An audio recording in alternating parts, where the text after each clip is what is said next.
Au programme de votre V6 Paris cette semaine, une immersion au cœur du Final Four de la Ligue des Champions qui s'est déroulée le week-end dernier. Le PSG avait l'occasion de décrocher le premier titre européen de son histoire. Mais avant de prendre la direction de Cologne, la bonne nouvelle est venue des frères Karabatic.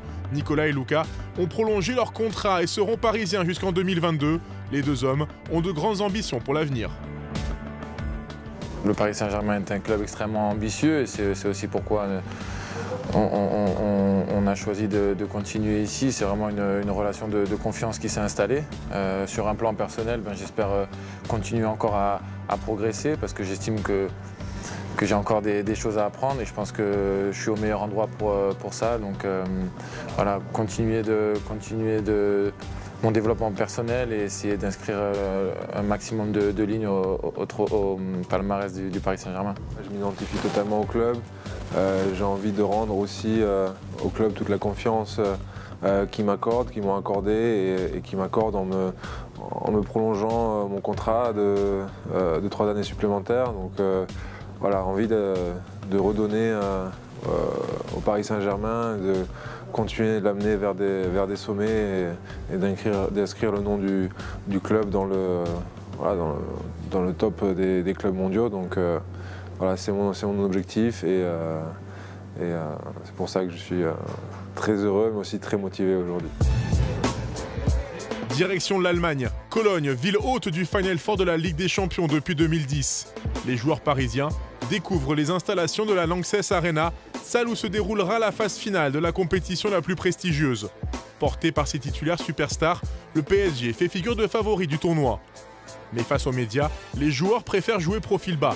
Surtout que leur adversaire en demi-finale n'est d'autre que Veszprém, finaliste des 2 dernières éditions.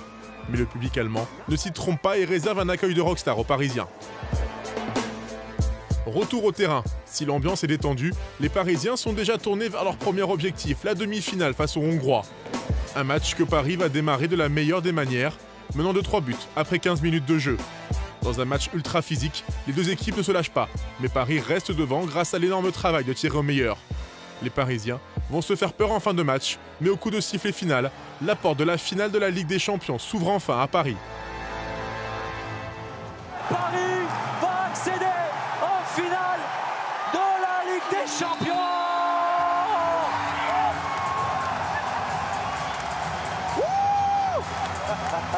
Le palier franchi, merveilleux par les Parisiens qui auront offert un visage défensif d'une brutalité, d'une intensité de tous les moments. Voilà, c'est vrai qu'il y a un peu de pression quand même quand on joue un Final Four. On est le premier match aussi, donc tout le monde se chauffe un peu, se tâte. Mais voilà, le plus important c'est qu'on ait remporté ce match, on a mis tout ce qu'on avait, on a mis tout notre cœur, toute notre envie. En défense, ça a été un bloc franchement incroyable. Donc maintenant, à nous de continuer demain. La finale le lendemain, ce sera face aux Macédoniens de Skopje. Une première pour les deux clubs. Une nouvelle fois, le match est très tendu, très ouvert, jusqu'à la dernière seconde. Ballon dans les mains de Skopje. Ne pas reculer, Douchebag, il a été oublié. La victoire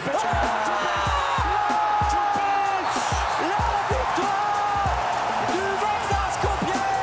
Petit lot de consolation, Uwe Gensheimer termine meilleur buteur de la Ligue des Champions avec 115 buts, devant Mikkel Hansen.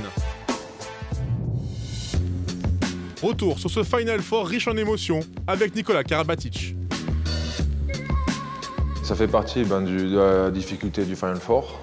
Toutes les équipes, quand elles arrivent au Final Four, sont concentrées sur le premier match, sur la demi-finale, qui est le match le plus important.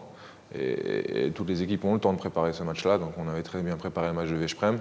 Et après, par définition, tu ne sais pas qui tu vas jouer en finale. Donc tu ne peux pas te tourner déjà vers la finale. Et il ne te reste que la soirée et un peu le matin avant le match pour essayer de préparer au mieux. Mais c'est le cas pour toutes les équipes. Donc c'est un peu la particularité du Final Four. Et on a essayé de mettre à profit le peu de temps qu'on avait. Et je pense qu'au final, on a même bien préparé leur match. On était bien préparé en défense. On a bien réagi sur toutes leurs combinaisons. C'est plus, voilà, comme je l'ai dit, c'est plus sur des erreurs techniques individuelles sur lesquelles on ne peut pas compter ou planifier avant les matchs que le match s'est joué de notre côté et pas sur la tactique. Bien sûr, je pense qu'on a énormément progressé cette saison en Ligue des Champions. que notre équipe a avancé, qu'on a vraiment passé un cap. L'année dernière, on avait échoué aussi dans les dernières secondes face à Kielce, face au vainqueur. Et ça avait été aussi assez amer, mais comme c'était notre première participation, en plus on avait fini 3e sur une bonne note, il y avait des regrets, mais peut-être un petit peu moins que cette année, parce que là on sentait qu'on était vraiment au niveau des meilleurs, voire on faisait jeu égal et voire partie des grands favoris pour ce Final Four, et on l'a montré sur le terrain. Ça a pas voulu, le Final Four ne nous a pas voulu cette saison, mais je pense que ça doit vraiment nous encourager par la suite, parce que on a été très très fort cette saison. On a vu voilà, le regard qui a changé envers le Paris Saint-Germain, toutes les équipes nous craindre, et ça doit vraiment nous motiver pour la suite. Chaque saison, comme je l'ai dit, notre handball français progresse, et la Lidl Star League devient de plus en plus difficile. Des grands joueurs arrivent dans notre championnat. C'est généralement serré jusqu'au bout. Le championnat, les coupes sont très très disputés, et c'est ce qui donne voilà, du goût à jouer et à batailler pour remporter ces titres. Et moi, c'est ce que j'aime, ce sont ces défis-là. Et voilà, ce sont des choses qui nous poussent de voir toutes les équipes derrière nous vouloir prendre notre place. Et non, c'est juste génial de voir le niveau de notre championnat, les grands joueurs qui arrivent, et de pouvoir les affronter tous les week-ends. Donc je suis super heureux. Et j'ai déjà, même si je suis le plus heureux du monde à partir en vacances, j'ai dans un petit coin de ma tête déjà un petit goût de plaisir à commencer la prochaine saison.